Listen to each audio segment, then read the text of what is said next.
We all know social media brought a whole new level of formats for video content, from horizontal to square to vertical, from 15-second stories to 10-minute YouTube videos. We all have to keep tons of different ratios and preferred durations in mind when creating animation for digital platforms. But what is the most efficient way to do it? Hey everyone, I'm Felippe and this is my partner Raff. We are the founders of Moe, the animation and motion graphic studio focused on bringing ideas to life through animations made with purpose. Today, we wanted to share some of the challenges that you can encounter when you're creating animations for the digital world. So let's deep dive in some of our projects. George, did you get the telly? Sometimes your client can get so excited about a project that he might ask for adaptations or other formats to be developed after you started the project. One of those cases was the project that we did for the new edition of George Harrison's Rosewood guitar for Fender. Yeah, and when Fender came to us or developing this project, we had already started with a tight deadline. So it was planned at first to be only horizontal, 60-second animation, and we were on a tight deadline for this. But as you're saying, Raph, they were so exciting with what they were seeing from what was creating that they saw the opportunity to create another format, as the possibility of creating other formats or even a different duration. And that's why they came to us only after. It's not usually the ideal moment to do this, but there are ways that we can make this work. One of the asks was to get a 30-second version out of this 60-second animation. But how we can do this in such a short period of time, and we didn't have enough time to create and go back and redesign this video to fit in 30 seconds. So one of the decisions we made was basically when defining what is going to be taken out from the 60-second was thinking about the moment where we had some cut as transitions for the video. So the moments we had cuts were the moments we could take out somehow and make the story to shape to fit this, but avoid at all costs those sentences and moments where we had the sequence of animation. And by doing this, we prevented to go back and redo some of those moments because it was much easier to take down those cuts instead of just redoing the animation for a short period of time. And not only they asked for the 30-second adaptation, but they also for square and vertical adaptations. The vertical version was not possible because it wasn't actually an adaptation. It was more like redoing the video, most of the video. Because since this project was using a lot of images, a lot of those images were getting cut, and there was just no way for us to adapt. We needed to rethink how the scene would work. And after talking with them and presenting those constraints and those issues, we decided to go just with the square version.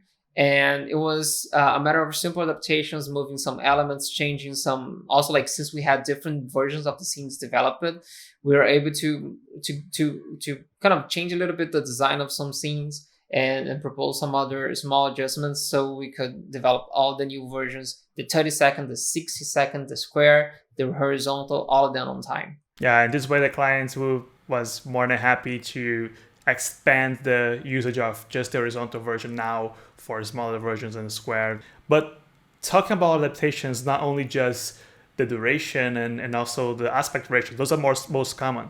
But nowadays adapting from digital to broadcast is also one type of adaptation. What's the benefit of New Roots Herbal's GPS and carrot coating?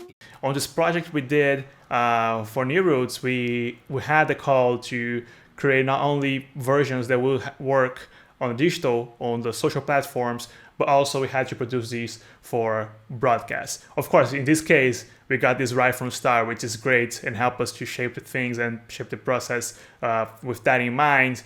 But even with this, small adaptation for digital for broadcast comes with additional requirements and things we need to keep in mind when developing the project. Yeah, adapting from broadcast to digital or from digital to broadcast is mostly a matter of technical issues that you have to solve, things that you have to prepare, especially for the broadcast. They have a lot of strict rules about how you need to set up files, color profiles, and those kind of things. So knowing those ahead of time allow us to be able to deliver things on time. Because if we discover this at the end of the day, during the like when we were delivering the project, making all those adjustments will probably take some time. So we were able to prepare everything in advance, and also talk already with the sound design team so they could prepare and also mix the sound differently.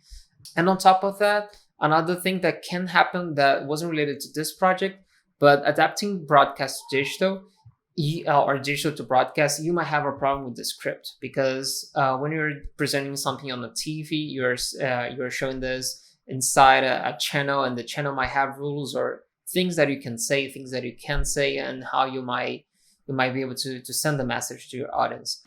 And another case, now going back to the video adaptation, especially on this aspect ratio, the best case scenario, of course, is when we have all this planned before we actually start working on a project. And this was the case for the animation we did for the Motion Awards, where right from the briefing from the clients, the strategy was already set and defined as, yeah, we want this to be horizontal and we want this to be vertical at the same time.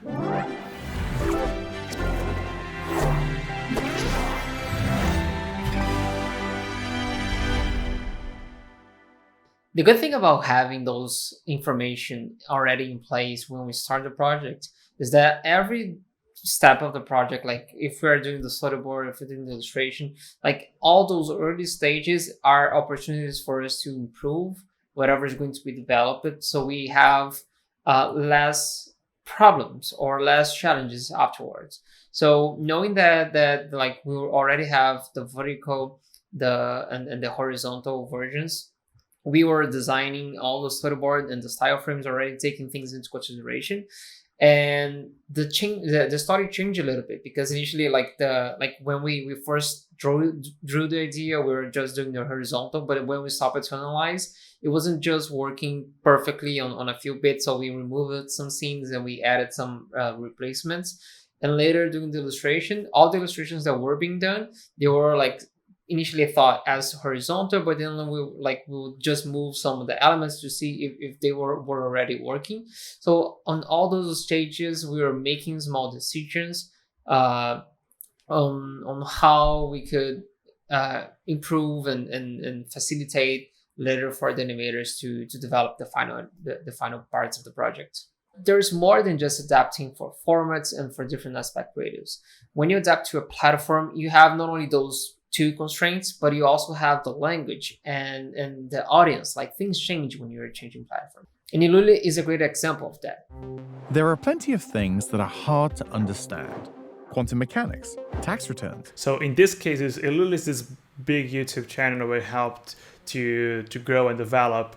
Iluli's content is known for how deep it can get to a topic and take you through like 5 minutes of this content. You can already come out of this with a much bigger knowledge on a specific subject that used to be complex, now is much simpler. But when discussing with the clients and strategizing about how can we leverage the reach of Iluli, or what other things can we do to help Iluli to grow not only as a brand but also grow this audience, we started to talk about, of course, part of this repurposing the content to other media like Instagrams, make some cuts and introducing some new behind the scenes and other elements for the videos we're already creating.